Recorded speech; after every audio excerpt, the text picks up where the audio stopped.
ஸ்ரீலங்கா டுடேயின் இன்றைய காலை நேர உலக செய்திகள். முதலில் தலைப்புச் செய்திகள். அதற்கு இப்போது வாய்ப்பில்லை. எரிபொருள் நெருக்கடியை குறித்து பிரித்தானிய பிரதமர் போரிஸ் ஜான்சன் முக்கிய தகவல். ஆப்கானிஸ்தான் மகளிர் விவகாரத்தில் தலிபான்கள் தொடுத்த அடுத்த தாக்குதல். இந்த நாடுகளிலிருந்து வரும் மக்களுக்கான விசாக்கள் பாதியாக குறைக்கப்படும். பிரான்ஸ் அறிவிப்பு. தாய்லாந்தில் கனமழை, வெள்ளத்தில் சிக்கி 6 பேர் உயிரிழப்பு. 3 ஆண்டுகளில் இல்லாத அளவுக்கு கச்சா எண்ணெய் விலை உயர்வு. கொரோனா அவசர நிலை நடவடிக்கைகள் ரத்து செய்யப்படுவதாக ஜப்பான் அறிவிப்பு. கனடாவில் புலம்பெயர் தமிழ் பெண்கள் 2 தாலி கட்டி திருமணம். வெளிநாடுகளில் இருந்து இலங்கை வருவோருக்கு விசேட அறிவிப்பு.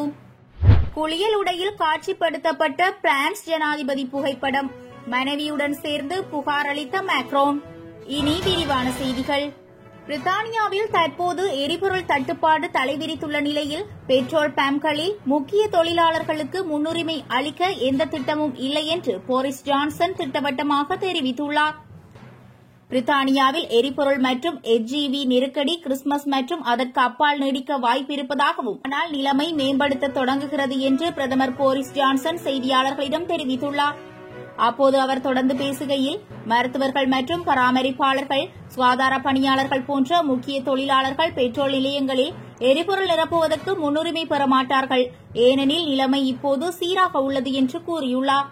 பல நாட்களாக தொடரும் இந்த குழப்பத்திற்கு மத்தியில் கடந்த சில நாட்களாக பெட்ரோல் ஸ்டேஷன்களில் நீண்ட வரிசையில் நின்று அவதிக்குள்ளாகும் வாகன ஓட்டிகள் எரிபொருள் நிரப்ப போராடும் போது ஏற்பட்ட மன உளைச்சலையும் ஏமாற்றத்தையும் புரிந்து கொண்டதாக அவர் கூறினார்.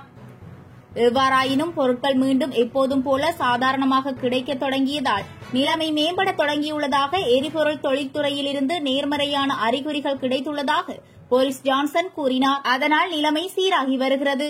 மக்கள் நம்பிக்கையுடன் இருக்க வேண்டும் மற்றும் எப்போதும் போல தங்கள் தொழிலை செய்ய வேண்டும் என்று அவர் கேட்டுக் கொண்டுள்ளார். இதற்கிடையில் பெட்ரோல் சில்லறை விற்பனையாளர்கள் சங்கம் அதன் உறுப்பினர்களின் எண்ணிக்கை அதிகரித்து வருவதால் எரிபொருளை மேலும் வழங்குவதாக அறிக்கை அளிப்பதாக தெரிவித்துள்ளது. இதனால் இந்த நெருக்கடியானது முடிவுக்கு வருவதற்கான ஆரம்ப அறிகுறிகள் கிடைத்துள்ளதாக எரிபொருள் தொழில்துறை உறுப்பினர்கள் நம்பிக்கை தெரிவித்துள்ளனர்.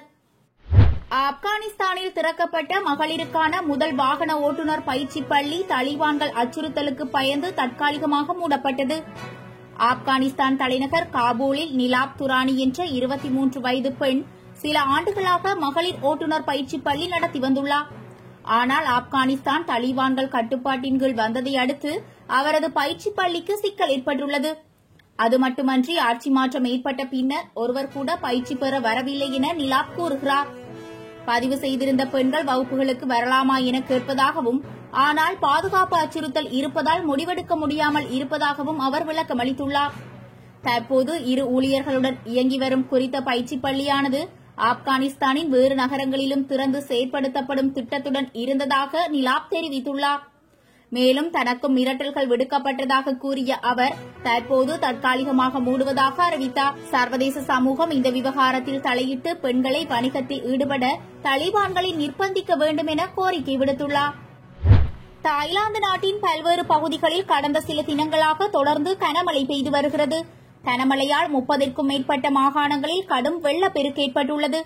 கனமழை காரணமாக 70,000க்கும் மேற்பட்ட குடும்பங்கள் பாதிக்கப்பட்டுள்ளன. அங்கு மழை வெள்ளத்தில் சிக்கி இதுவரை 6 பேர் உயிரிழந்ததாக தகவல்கள் தெரிவிக்கின்றன. மேலும் அடுத்த 3 தினங்களுக்கு கனமழை பெய்ய வாய்ப்பிருப்பதாக உள்நாட்டு அரசு தெரிவித்துள்ளது. சூழலை சமாளிக்க தேவையான முன்னெச்சரிக்கை நடவடிக்கைகள் மேற்கொள்ளப்பட்டு வருவதாக அந்நாட்டு அரசு தெரிவித்துள்ளது. மேலும் குடியிருப்பு பகுதிகள் முழுவதும் வெள்ளம் சூழ்ந்துள்ளது. இதனால் மக்கள் தங்கள் வீடுகளை விட்டு வெளியே வர முடியாத நிலைக்கு தள்ளப்பட்டுள்ளனர். ஜப்பானில் கொரோனா பெருந்தொற்று வைரஸ் பாதிப்பு படிப்படியாக குறைந்து வருகிறது. இதையடுத்து கட்டுப்பாடுகளை தளர்த்தி பொருளாதாரத்தை மீட்டெடுக்க ஜப்பான் அரசு ஆர்வம் காட்டி வருகிறது. அந்த வகையில் வரும் வியாழன் முதல் ஜப்பான் கொரோனா அவசர நிலை நடவடிக்கைகளை முடிவுக்கு கொண்டு வரும் என்று அந்நாட்டு அரசு அறிவித்துள்ளது. ஜப்பான் பிரதமர் ஜோசிஹிடே சுகா இந்த அறிவிப்பை வெளியிட்டுள்ளார். மேலும் கொரோனா கட்டுப்பாடுகளும் படிப்படியாக தளர்த்தப்படும் எனவும் அவர் அறிவித்தார். ஜப்பானில் தற்போது அமலில் உள்ள அவசர நிலை கட்டுப்பாடுகள் கடந்த ஏப்ரல் மாதம் அமல்படுத்தப்பட்டிருந்தது. அக்டோபர் மாதம் 1ஆம் தேதி முதல் முழுமையாக தடுப்பூசி போடப்பட்ட நிலையில் இலங்கைக்கு வருகை தரும் உள்நாட்டு மற்றும் வெளிநாட்டு பயணிகளுக்கான புதிய சுகாதார வழிகாட்டுதல்கள் வெளியிடப்பட்டுள்ளன.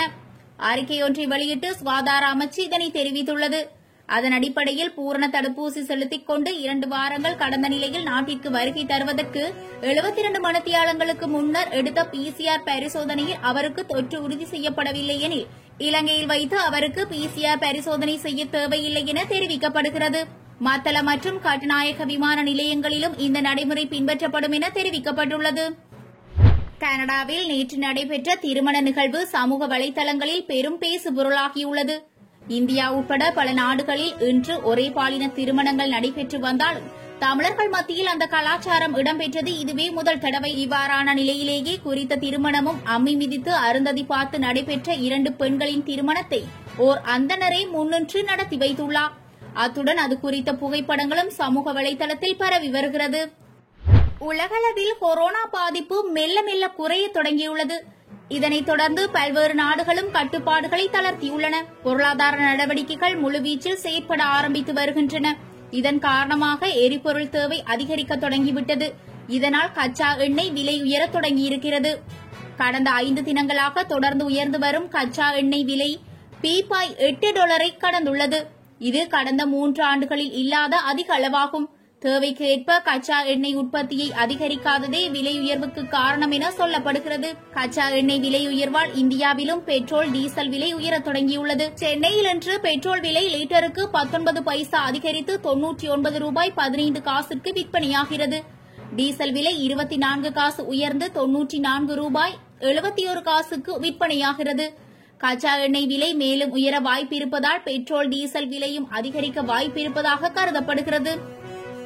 மேக்ரப் நாடுகளில் இருந்து வரும் குடிமக்களுக்கான விசாக்களின் எண்ணிக்கையை பிரான்ஸ் குறைக்கும் என அரசாங்க செய்தி தொடர்பாளர் கேப்ரியல் அட்டால் தெரிவித்துள்ளார்.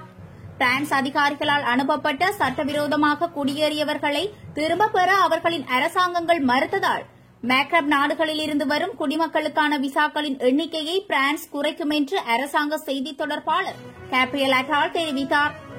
பிரான்ஸ் அரசாங்கம் அல்ஜீரியா மற்றும் மொராக்காவில் இருந்து வரும் குடிமக்களுக்கு வழங்கும் விசாக்களின் எண்ணிக்கையை பாதியாக குறைத்து துனிசியர்களுக்கான விசாக்களை கிட்டத்தட்ட 1/3 பங்கு குறைக்கும் என்று அட்டால் கூறியுள்ளார். எங்களுக்கு வேண்டாத மற்றும் பிரான்சில் தங்க வைக்க முடியாத நாட்டவர்களை இந்த நாடுகள் ஏற்கவில்லை என்பதால் இது அவசியமாக எடுக்கப்பட்ட முடிவு என அவர் கூறியுள்ளார். அடுத்த ஆண்டு ஏப்ரல் மாதம் நடைபெறவுள்ள பிரான்ஸ் ஜனாதிபதி தேர்தலில் குடியேற்றம் ஒரு முக்கிய பிரச்சினையாகி வருகிறது. வலதுசாரி மற்றும் தீவிர வலதுசாரி கட்சிகள் மேக்ரோனின் கொள்கைகளுக்கு சவால் விடுக்கின்றன. எனினும் மீண்டும் தேர்தலில் போட்டியிடுவாரா என்பது தொடர்பில் மேக்ரோன் இன்னும் எந்த முடிவையும் சொல்லவில்லை. பிரான்ஸ் ஜனாதிபதி இமானுவேல் மேக்ரோன் தமது தனிப்பட்ட புகைப்படத்தை கண்காட்சியில் பார்வைக்கு வைத்தது குறித்து புகார் செய்துள்ளதாக தகவல்கள் வெளியாகியுள்ளது. மேலும் அவருடன் சேர்ந்து அவரது மனைவி பிரிட்ஜி மேக்ரோனும் சட்டப்படி புகார் கொடுத்துள்ளார் என கூறப்படுகிறது. பிரான்ஸ் தலைநகர் பாரிஸில் உள்ள ஜனாதிபதியின் உத்தியோகபூர்வ இல்லமான எலிசி அரண்மனைக்கு அருகில் உள்ள கலை காட்சியகத்தில் பிரெஞ்சு அதிபர்களும் அவர்களது விடுமுறை இடங்களும் என்ற தலைப்பில் புகைப்பட தொகுப்பு காட்சிக்கு வைக்கப்பட்டது. அந்த கண்காட்சியில் ஜனாதிபதி மேக்ரோன் குளியல் உடையில் ஜெட்ஸ்கி எனப்படும் விரைவு படகோட்டம் செய்வதை காட்டும் புகைப்படம் அதில் இடம்பெற்றுள்ளது. இந்நிலையில் தமது தனியுரிமையை பொருட்படுத்தாமல் அவ்வாறு படமெடுத்து காட்சிக்கு வைத்ததாக படம் பிடித்தவர் மீது மேக்ரோன் மற்றும் அவரது மனைவி இருவரும் சேர்ந்து புகார் அளித்துள்ளனர். இத்துடன் லங்கா டுடேயின் இன்றைய காலை நேர உலக செய்திகள் நிறைவடைகிறது.